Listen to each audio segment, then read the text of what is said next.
오늘은 신랑과 신부에 대해서 신랑과 신부의 관계 속에서 우리가 어떻게 살아야 하는지를 잠시 상고해 보도록 하겠습니다.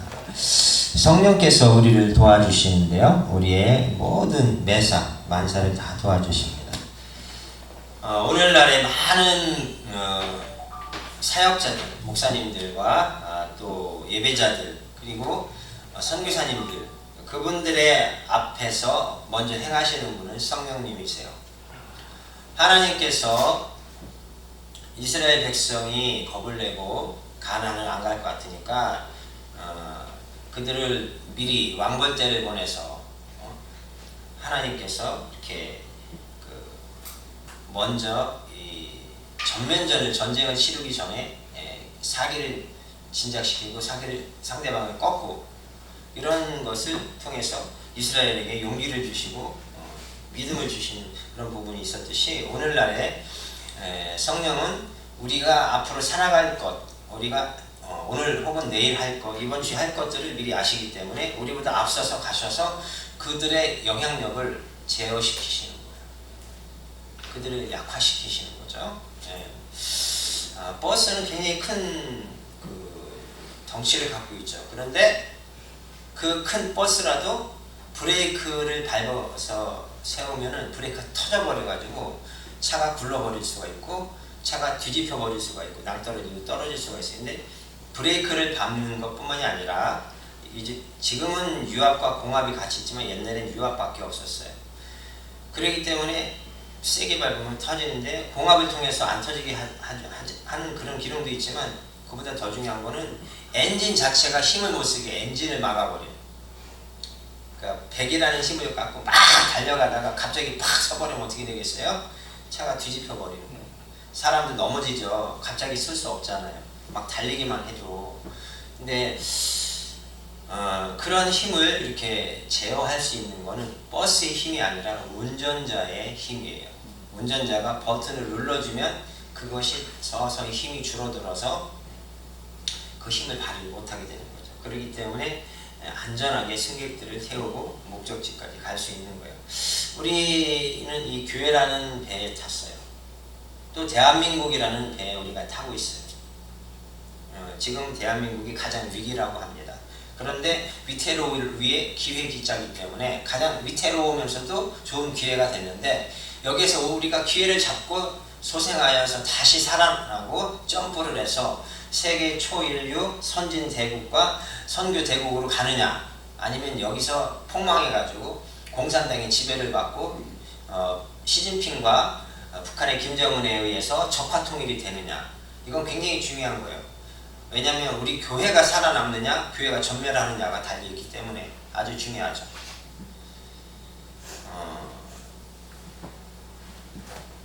우리는 하나님만 믿으면 뭐 하나님이 알아서 다 해주시겠죠. 예, 물론 하나님이 다 해주시는데 우리가 할 일도 있어요. 예수님이 나사로의 무덤에 가서 예수님이 직접 나사로 문을 열지 않았어요. 너희들이 열어. 그러면 내가 나오라고 할게. 예수님은 우리에게 할 일을 정해 주셔요. 근데 우리가 그걸 할 일을 알아야지 하지, 할 일이 뭔지를 모르면 어떻게 돼요? 주님이 우리한테 역사를 못하게 되는 거예요. 왜냐면 우리가 할 일을 안 해놓기 때문에.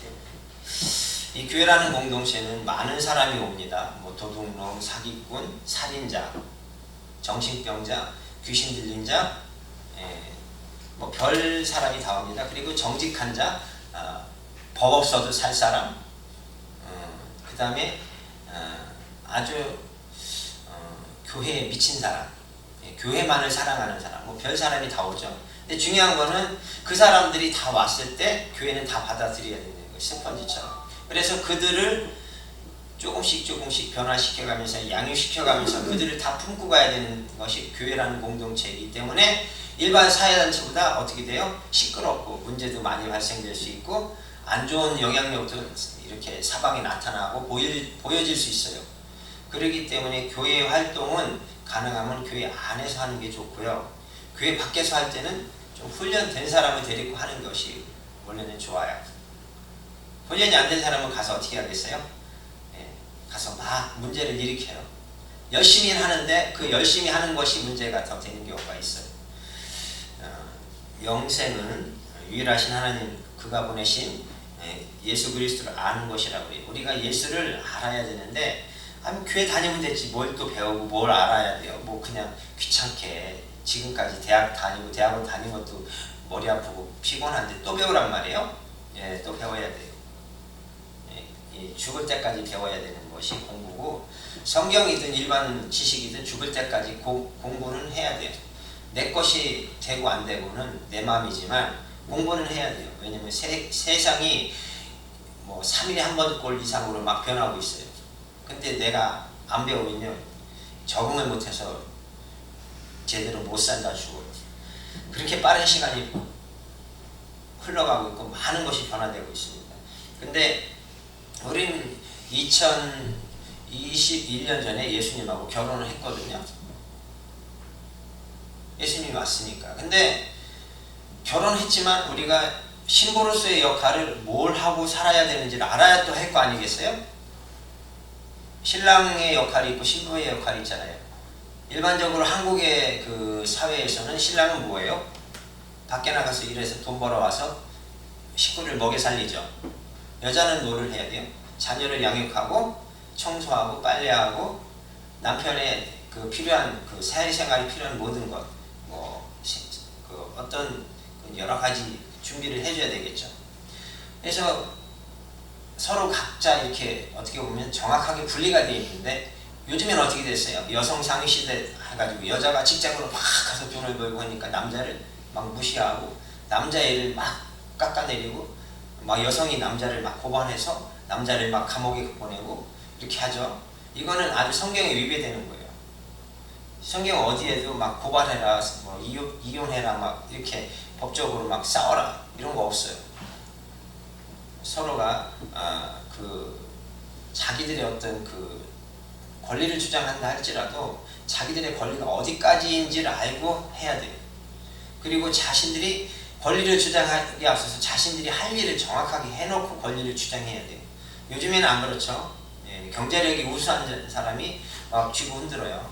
예, 성경에 경제력이 우수한 자가 남편을 대신할 수 있다라고 써있는 구절이 없습니다. 제가 배운 구절이 없어요. 그렇기 때문에 아무리 한국 사회에서 여성이 많은 능력을 갖고 있고 좋은 저기를 해서 수입원을 갖고 막 흔든다 할지라도 남편을 이렇게 하면 안 되는 거죠. 성경에 위배되는 거죠. 이 때문에 우리는 또 한 번 결혼했는데 그 남편이 누구예요? 예수님이란 말이에요. 그러니까 두 남편 섬기기가 너무 힘들 거예요. 어떻게 보면. 그런데도 섬겨야 돼요. 그렇기 때문에 기독교인이 되면 여자분들은 굉장히 더 부지런해져야 되고 더 굉장히 열심히 해야 돼요. 열심히. 왜냐? 가정에서 내가 해놓을 걸 다 해놓고 나와야지만이 남편이 별소리를 안 해요.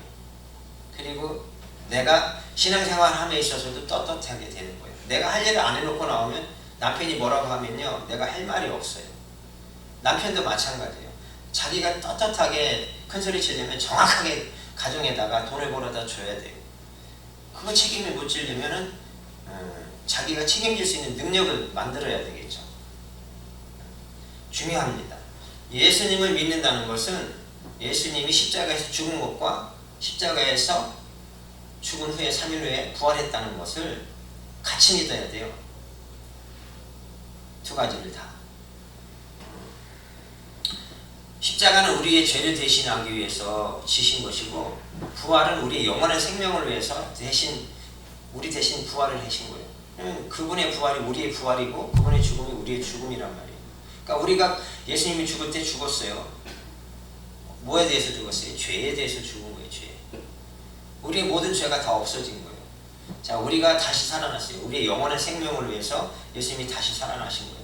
자, 우리 대신에 죄값을 치르고 우리 대신에 아팠고 우리 대신에 고민을 했어요. 내가 이 십자가에 꼭 져야 돼요. 이런 식으로 고민을 했어요. 왜? 사람의 몸을 입고 왔기 때문에 고민을 했겠죠. 아마 굉장히 아팠을 거예요. 굉장히 배고팠을 거예요.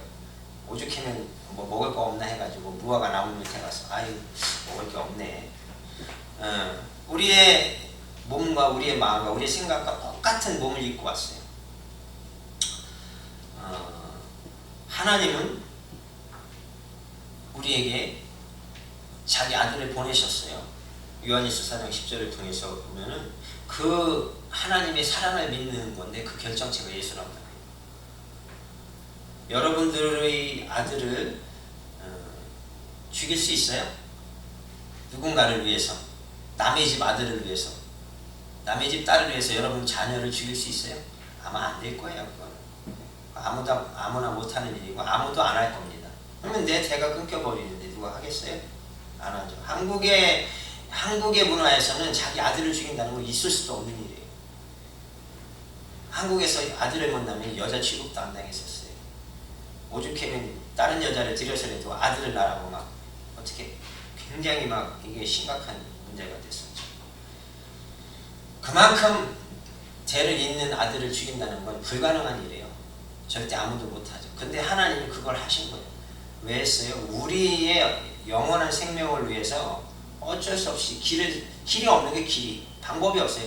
다른 길이 없어요. 길이. 다른 길이 있으면 다른 길을 걷게 하죠. 없기 때문에 안 되는 겁니다. 그 다음에 에베소서 4장은 우리에게 이렇게 말씀하고 있습니다. 우리를 있는 그 모습 그대로 두는 것이 아니라 예수님의 장성한 분량에 이르도록 자라나게 하신다는 거예요. 여러분이 자녀를 낳는데 그냥 안 커버려. 그럼 장애인이죠. 그런 아들이나 딸을 둔 부모님들은 아마 정신병에 걸릴지도 모르고 내가 저 애를 왜 낳는지 모르겠네. 안 태어났으면 괜찮은데 나가지고 어떻게 하지? 그런 마음이 아마 한두 번은 아닐 거예요. 그 이상이겠죠. 지난주에 뚱뚱한 여자분이 걷지를 못하고 막 띠뚱띠뚱하는 그런 모습과 남자분이 너무 뚱뚱해서 막 이렇게 하는데 정신적인 미수가 두 분이 다 그런 쪽이 있으시더라고요. 그 부모님들이 마음이 어떻겠어요? 너무 감사해. 하나님 이런 자녀 주셔서 너무 감사해. 이렇게 하고 사시겠어요? 아마 그거는 1년에 몇 번 안 될지 모르고 아마 거의 매일이 힘들어 죽겠네. 미칠 것 같아. 막. 아마 그런 게 더 많을 겁니다. 그런 자녀를 매일 본다는 것은 아마 고문 당하는 그거보다 더 고통스러울지도 몰라요. 그렇기 때문에 신앙이 우리를 받쳐주지 않으면 우리의 정신세계는 미쳐버릴지 몰라요. 하나님을 향한 이 신앙은요 절대 신앙이어야 돼요. 다른 것이 들어올 수가 없고 다른 것이 끼면 신앙이 아닌 거예요. 우리를 가난함에서 우리를 부유함으로 옮겨주셨고요. 우리의 더러움을 우리의 거룩함으로 우리를 옮겨주셨고 우리의 질병을 통해서 우리가 고통당하지 않도록 우리를 치료하시는 하나님으로 우리를 치료의 자리로 옮겨주셨어요. 결혼한다는 것은 부부가 똑같이 나누는 거예요. 그 사람의 고통과 즐거움과 행복과 사랑을 같이 나누는 건데 예수님이 우리의 남편이 됐으니까 우리의 고통을 아시잖아요. 그러니까 우리가 고통당하는 걸 좋아하시겠어요? 행복한 걸 좋아하시겠어요? 행복한 걸 좋아하니까 행복할 수 있는 것을 행복한 삶을 살 수 있도록 우리의 길을 열어가시겠죠. 그럼 우리가 그걸 따라가면 돼요. 아주 간단히 행복하려면 따라가면 돼요. 즐거우려면 즐거움에 참여하면 되는 거예요. 신랑 되시는 예수님 안에 내가 들어와 있으면 은혜와 생명과 구원과 즐거움과 행복이 늘 그 속에는 항상 흘러넘치게 되어 있어요. 내가 그 속에 안 들어와 있기 때문에 막 우울하고 짜증나고 잠 못 자고 수면제 먹어야 되고 막 어디 아파서 막 병원 다녀야 되고 약 먹어야 되고 맨날 며칠 입원해야 되고 수술해야 되고 이런 일들이 다는 아닌데 대부분이 나의 어떤 그 건강 관리를 못한 부분도 있고 나의 어떤 죄 때문에 그럴 수도 있고 거의 원인이 대부분 다 나 때문이에요. 그걸 인정해야지만이 하나님이 치료를 시작하실 수가 있어요. 우리나라를 사랑하는 분들이 굉장히 많죠. 그런데 중요한 것은 우리나라를 사랑하지만 자기 목숨을 바쳐 사랑하는 분은 요즘엔 거의 없는 것 같아요. 많은 분들이 뭐 애국운동을 한다, 뭐 애국지사다, 막 이렇게 말을 하죠. 그런데 자기 목숨을 이렇게 던지는 사람은 많이 못 봤어요. 우리나라에서 가장 유명한 외국 의사분 중 하나가 안중근 씨인데, 안중근 의사를 그냥 우리가 알고 있고 배웠어요. 근데 그를 길러주거나 그를 안중근 의사 되게 만든 사람이 누군지는 아세요? 손 들어보세요. 아시면. 부모님이 아니에요. 어떤 노비 부부가 있었어요. 노비 부부가 아들을 낳는데 이름이 최재형이에요. 근데 먹을 게 없어요. 그래서 먹을 게 없어서 막 힘든 그런 과정 중에 어떤 그 중국의 어떤 지역에 가면 먹을 게 있다 소문을 듣고 이 아이가 러시아죠. 러시아. 중국을 넘어서 러시아로 넘어갔는데 중국에서 먹을 구에다가 보니까 먹을 게 없어. 그러니까 11살짜리 어린아이한테 사실 그 당시만 해도 어려우니까 누가 먹으면 많이 안 좋겠죠. 근데 이제 러시아 넘어갔는데 거기서 이제 완전히 얘가 어린아이니까 며칠을 못 먹으니까 완전히 기절을 해버린 거죠. 지쳐가지고. 근데 이 아이를 발견한 사람은 선장 부부예요. 선장 부부. 그래서 이 아이를 갖다가 러시아어와 영어 이런 걸 막 가르치는 거예요. 자기들의 배를 타고 다니면서 사업가니까. 그래서 이 아이가 17살이 됐을 때 영어와 이 러시아어를 아주 유창하게 하는 아이로 변화해 있었고, 사업가의 어떤 그런 것까지 배웠기 때문에 사업을 시작을 했어요. 물론 이 선장 부부가 자금을 조금은 대줬겠죠. 그래서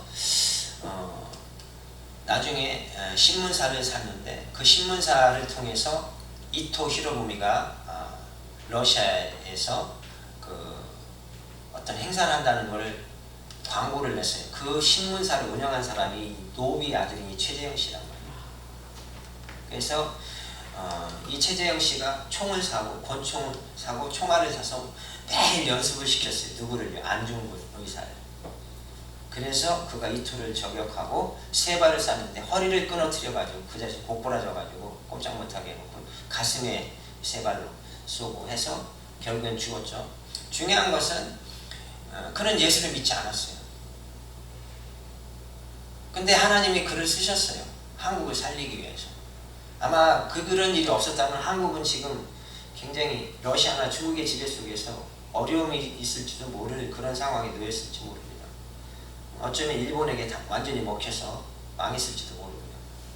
근데 우리가 배워야 될 거는 예수 믿는 사람들이 하나님을 잘 믿는다고 하고 막 죽기 살기를 믿는다고 하죠. 근데 그런 사람들의 용기를 우리가 봐도 못 따라가는 것 같아요.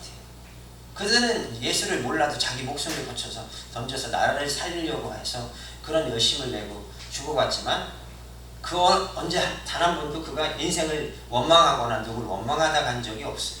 젊은 나이에 가지고. 근데 요즘에 젊은이들은 어떻게 돼요? 부모를 이용해서 돈 벌으려고 하고 부모를 죽여서 보험금 타려고 그러고 부모 60세만 되면 빨리 재산 넘기라고 그러고 막 그러죠. 무서운 세상이 되었어요. 여러분 예수를 가르치셔야 돼요. 여러분의 자녀에게 예수를 안 가르치면요. 그 자식은 나를 죽이는 아들이 될지도 모르고 내 보험금을 노리는 아들이 될지도 몰라요. 굉장히 심각한 시대가 되었죠. 그렇기 때문에 예수하고 빨리 결혼을 시키셔야 돼요. 여러분의 아들과 딸을. 그러면 그런 일은 아마 안 나타날 겁니다. 예수님은 신랑으로서 우리에게 원하는 것이 아주 극히 단순할 수 있어요. 당신이 나하고 마음만 합하면 되고 내가 하자는 대로만 따라하면 돼. 아마 이 정도가 아닐까요? 그 정도면 충분할 것 같아요. 우리는 그 음성을 들었으면 참 좋을 것 같아요. 그 음성을 들을 수 있는 귀가 열려있으면 참 좋을 것 같아요. 그러면은 그래요 여보 내가 당신과 이렇게 보조를 맞춰서 한 발짝씩 걸어갈게요 하고 막 이렇게 같이 걷는다면 두 다리가 묶여있어도 잘 넘어지지 않고 정상까지 목적지까지 걸어갈 수 있을 걸로 저는 확신을 하는데 결혼하는 순간에 우리가 이 예수님과의 관계 속에서 이것이 이루어져야 되는데 우리 결혼한 지 이미 오래됐죠. 그렇죠. 예수님하고 몇 년 됐고 근데 잘 안 되는 부분이 있을 수 있어요. 그걸 어떻게 해야 될까요? 그냥 포기하지 말고 이제부터라도 서서히 맞춰가는 노력을 또 하면 하다 보면 또 맞춰져요. 우리가 어떤 음식을 먹거나 이렇게 뭘 만들 때 처음부터 잘 되는 것이 아니고요. 처음부터 내 입맛에 맞는 게 많지 않을 수 있어요. 근데 자꾸 먹다 보면 하다 보면 맞춰지고 맞아 들어가고 되는 거예요. 예수님의 피로 이룬 것은 영원한 속죄예요. 영원한. 그러니까 이제 우리가 물론 죄를 짓죠. 살아가면서. 근데 앞으로 살아가면서 지을 죄까지도 예수님이 다 감당하신 거예요. 그러니까 우리가 불완전한 존재이기 때문에 살아가다가 자꾸 죄를 짓는 거예요. 그렇기 때문에 꾸준하게 기도하고 꾸준하게 매일매일 꾸준하게 내 자신을 돌아보면서 오늘도 또 죄를 안 지려고 했는데 또 죄를 지었네. 왜 내가 자꾸 죄를 지을까 하면서 이렇게 조금씩 더 고치려고 하고 이렇게 노력을 해야 되겠죠. 예수님이 우리를 네가 죄 졌으니까 난 너가 싫어. 난 널 떠나겠어. 이렇게 하지 않으시니까 걱정하지 마시고 꾸준하게 우리가 그 안에서 주님 안에서 우리가 그 주님을 이렇게 따라갈 수 있는 그런 그 힘을 능력을 자꾸 키워가야 돼요. 그렇기 때문에 우리가 어떻게 보면 교회에 가능하면 자주 와서 교회 안에서 어떤 율법도 배우고 또 교회 안에서 같이 교제를 통해서 우리가 점점 더 순화된다고 할 수 있죠. 순화. 부드러워지고 이렇게 정감 있게 되고 은혜롭게 되고. 그래서 우리가 성경을 단단 외우면 좋겠지만 단단 외우는 것보다 중요한 건 한 번을 읽더라도 이렇게 지키려고 노력하는 자체가 저는 더 중요하다고 말씀을 드리고 싶어요. 그래서 외울 수 있으면 외우시되 외우지 못하더라도 한 번 읽고 한 번 듣고 한 번 설교를 들었으면 내가 이번 주에는 이걸 지켜보자 이라는 식으로 이렇게 노력을 하는 그런 우리의 모습이 되었으면 참 좋을 것 같습니다. 네, 기도하겠습니다. 하나님 아버지 감사합니다. 많은 사랑 가운데 하나님께서 이 사랑의 교회를 세우셔서 하나님의 백성들을 보내주시고 함께 예배하게 하시니 감사를 드립니다. 짧은 시간이지만 우리가 주말 이렇게 주일에 모여서 함께 예배를 드릴 때에 하나님의 성령이 이곳에 오셔서 우리의 심령을 온전히 붙잡아 주셔서 마음에 은혜로 채워주시고 말씀을 들을 때 우리의 귀와 마음과 생각을 하나님께서 온전히 붙잡아 주심으로 인하여서 깨닫고 그 말씀을 인하여서 기쁨과 감사로 한 주간을 승리할 수 있도록 지키시고 인도하여 주옵소서. 예수님의 이름으로 기도드립니다. 아멘.